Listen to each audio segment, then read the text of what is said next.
2009 46 MCQ එක. මේකේ තියෙනවා වලල්ලක් තියෙනවලු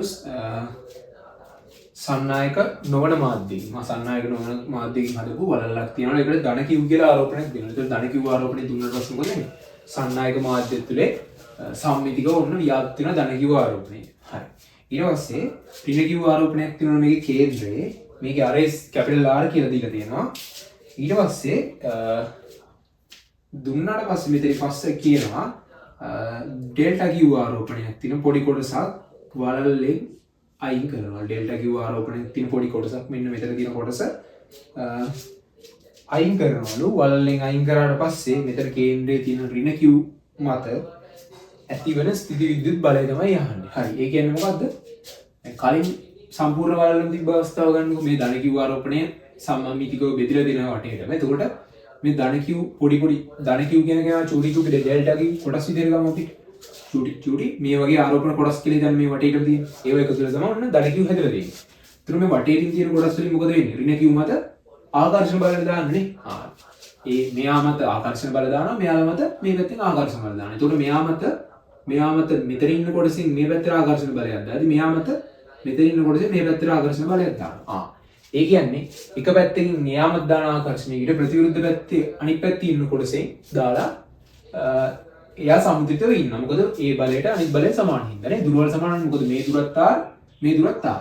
ඒතර බල සමානයි. ඔන්න ඍණ කිව් සම්මුතිතව ඉන්නවා. ඊට පස්සේ මෙතනින් ඉන්න එකත් එහෙමනේ. මෙතනින් අයින් කරන්න කලින් මේ පැත්තට බලයක් තියෙනවා. මෙයා වගේ උඩට බලයක් තියෙනවා. ඒ වගේ වටේටම බල තිබ්බනේ.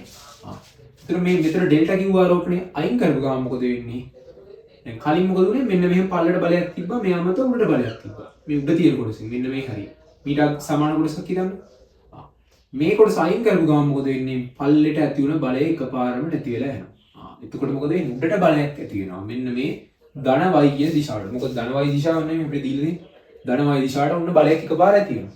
ඒ බලය ඇති වෙන්නේ මොකක් නිසාද? මෙතනින් අයින් කරපු ඩෙල්ටා කිව් ඉන්නේ.